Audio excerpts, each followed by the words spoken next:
Datang seseorang lalu bertanya kepada beliau, "Ya Aba Ishaq," wahai Abu Ishaq, panggilan buat Imam Hasan Al-Bisri. Katanya dalam Quran itu, "Ud'uni astajib lakum." Berdoalah kepadaku, aku akan jawab doamu. Mintalah kepadaku, aku akan penuhi permintaanmu. Begitu janji Allah dalam Quran. Lah kami ini, kata si orang tadi, sudah lama berdoa kepada Allah. Sudah banyak kali kami memohon kepadanya.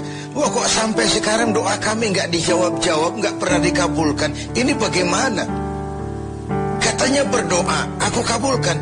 Sudah lama kami berdoa. Kenapa nggak pernah dikabul-kabulkan? Apa doa kami salah pasang? Apa Tuhan pas kebetulan nggak dengar? Atau bagaimana ini?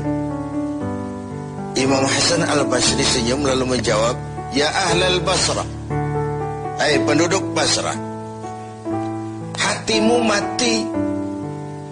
Dari hati yang mati, bagaimana mungkin doa akan terjawab?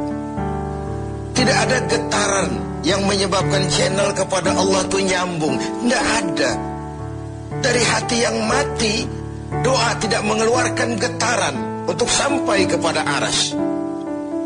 Hatimu mati, maka doamu tidak dikabulkan." Kita renungkanlah jawaban ini. Sederhana, doa tidak didengar Tuhan, permohonan tidak dikabulkan olehnya.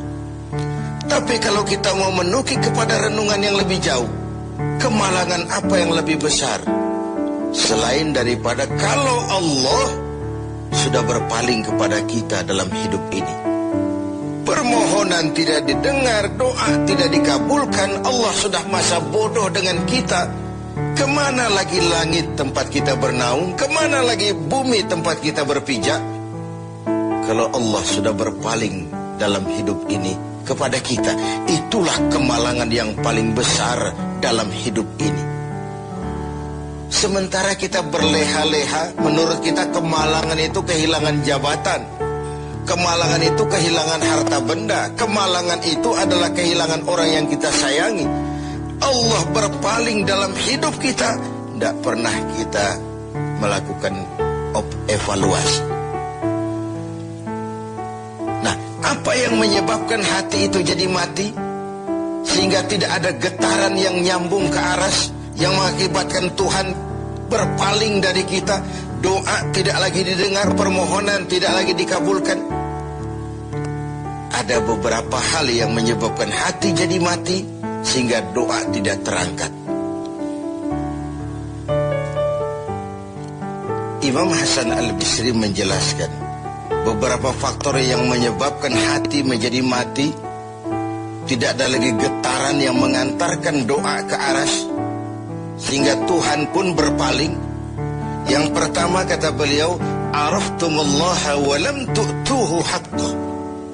Kamu kenal Allah, tapi haknya untuk disembah, kewajibanmu untuk menyembah, tidak pernah kamu laksanakan. Bagaimana hati tidak jadi mati? Kenal. Siapa pencipta alam semesta? Allah.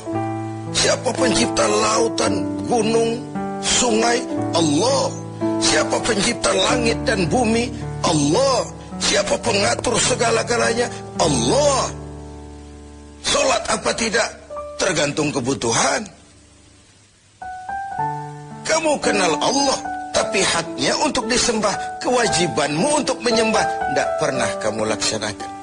Bukankah simpel bahwa Fatihah saja mengajarkan iyyaka na'budu wa iyyaka nasta'in? Hanya kepadamu kami menyembah dan hanya kepadamu kami mohon pertolongan. Tertibul kalimat, na'budu dulu, baru nasta'in. Kalau na'budu terlaksana, nasta'innya pasti tokcer. Hanya kepadamu kami menyembah, hanya kepadamu kami mohon pertolongan. Kalau ibadah beres, pertolongan pasti datang. Doa didengar, permohonan dikabulkan, munajat pun diterima. Kenapa? Na'budunya beres, maka nasta'innya nikmat. Tidak diajarkan kita iyyaka nasta'in wa iyyaka na'budu, tapi na'budu dulu, baru kemudian nasta'in. Kalau hati tidak mau mati, janganlah pengenalan kita kepada Allah tidak diiringi dengan pendekatan kita kepadanya. Bagaimana cara mendekat kepada Allah? Logika saja. Mau dekat dengan presiden, ikuti peraturan yang dibuat oleh protokolernya presiden. Mau dekat dengan gubernur, ikuti peraturan yang disusun oleh protokolnya gubernur. Tidak bisa mau dekat dengan gubernur bikin peraturan sendiri. Mau dekat dengan Allah bikin metode sendiri. Dengan jalan ngelamun, duduk madep ngidul, bengong 4-5 jam, lalu mau dekat dengan Allah. Mau dekat dengan Allah, ikuti cara yang sudah diatur oleh Allah melalui utusan-utusannya. Bukan dengan cara membuat sesuatu sendiri. Ini yang pertama. Lalu yang kedua, yang menyebabkan hati jadi mati, qara'tumul Qur'an walam ta'malu bih.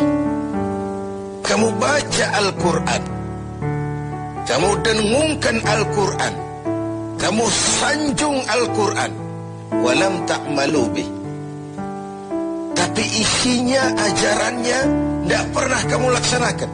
Isinya, ajarannya sering malah diinjak-injak. Bukankah kita hidup di satu zaman di mana tuntunan sudah menjadi tontonan, dan tontonan sering dianggap sebagai tuntunan? Bukankah kita hidup di satu masa di mana orang yang jujur dikhianati dan pengkhianat malah diberikan amanah? Bukankah zaman ini sudah terjadi pergeseran nilai yang sedemikian rupa? Kita baca Al-Quran, kita musabakohkan pula bacaannya, tapi isinya, ajarannya tidak pernah kita laksanakan. Bahkan nyaris sering kita injak-injak. Hati jadi mati. Sama dengan kalau kita dikirimi surat oleh seseorang yang sangat kita kagumi. Kita baca surat itu siang malam. Kita ceritakan kepada orang, saya dikirimi surat oleh orang yang sangat saya kagumi. Tapi perintah yang ada dalam surat itu tidak pernah kita laksanakan. Saya percaya betul yang kirim surat mesti marah. Kau baca itu penting supaya kau ngerti apa isinya. Tapi setelah kau ngerti, mbok ya laksanakan. Begitu Al-Quran diturunkan kepada kita. Kamu baca Al-Quran, tapi isinya tidak pernah kamu amalkan. Bagaimana hati tidak akan menjadi mati karenanya? Pemirsa TV 7 yang berbahagia, yang ketiga penyebab hati itu menjadi mati, akaltum ni'mata rabbikum walam tashkurulah. Kamu makan nikmat Tuhanmu, tapi tidak pernah kamu bersyukur kepadanya. Ikan Tuhan di laut itu tiap hari diciduki, tapi Tuhannya diabaikan. Tidak pernah sesaat pun dalam hidup ini nikmat Allah pernah berhenti. Sejak kita bangun tidur sampai kita tidur kembali, bahkan tidur itu sendiri. Dari sekian nikmat yang kita tidak akan pernah sanggup menghitungnya, Tuhan cuma minta syukuri nikmat itu. Kalau kau syukuri, aku tambah. Kalau kau ingkar, azabku itu pedih. Tiap hari kau makan nikmat Tuhanmu, akaltum ni'mata rabbikum. Kau makan nikmat dari Tuhanmu, walam tashkurulah, tapi kepadanya kamu tidak pernah bersyukur. Baik syukur dalam bentuk ucapan, lebih-lebih syukur dalam bentuk perbuatan. Karena kalau syukur ucapan semua bisa. Alhamdulillah, terima kasih Tuhan, puji syukur, terima kasih Tuhan. Tapi perbuatannya sering tidak sinkron dengan ucapannya. Kalau saya diberikan harta oleh Allah, mulut saya tidak pernah berhenti. Alhamdulillah Tuhan, terima kasih dikasih harta. Tapi pelitnya 17 setan. Rasanya orang itu baru syukur perbuatan, baru syukur ucapan, belum syukur perbuatan. Karena syukur perbuatan artinya mempergunakan suatu nikmat sesuai dengan kehendak yang memberikan nikmat itu. Allah memberikan harta kepada saya. Apa yang Allah kehendaki dengan menggunakan harta ini? Bagaimana kehendak Allah tentang penggunaan harta ini? Allah memberikan jabatan kepada saya. Apa yang Allah kehendaki dengan memberikan jabatan ini kepada saya? Mempergunakan suatu nikmat sesuai dengan kehendak yang memberinya. Itulah syukur yang sebenarnya. Ini yang keempat. Yang kelima, penyebab hati itu jadi mati. Qultum annal mauta haqqun wa lam tasta'iddu lah. Kamu yakin, kamu percaya, kamu tahu betul hidup akan berakhir dengan kematian. Namun kau tidak pernah mempersiapkan diri untuk itu. Baik menghadapi kematian maupun menghadapi yang lebih penting sesudah kematian. Karena mati pada dasarnya sebuah peralihan dari sebuah tahap kehidupan kepada tahap kehidupan yang berikutnya. Bukan akhir. Bahkan saya lebih cenderung mengatakan mati adalah istilah yang digunakan bagi orang yang sedang hidup. Sipulan mati itu kan kata yang hidup. Yang mengalami sedang pindah ke alam lain. Jadi tidak ada alasan hidup sulit bener, mending mati habis urusan. Tidak selesai sampai di situ. Tidak selesai urusannya. Hidup terus berlanjut di alam barzah, terus berlanjut di alam mahsyar. Ini satu perjalanan panjang. Seperti kita akan berangkat keluar kota yang jauh, tentu kita harus menyiapkan bekal. Semakin jauh perjalanan, semakin banyak bekal yang kita bawa. Kalau Anda akan berangkat jauh, tidak bawa bekal berangkat juga, itu kan nekat sama namanya. Sampai ke tujuan belum tentu, sengsara di jalan sudah pasti. Kenapa? Tidak ada bekal kok berangkat. Begitulah kita sebagai manusia, hamba Allah. Perjalanan panjang, belum siap bekal, belum cukup ibadah kita, sudah datang saat kematian. Tentu artinya belum punya bekal sudah berangkat. Alamat sengsara di jalan, karena bekal tidak ada. Inilah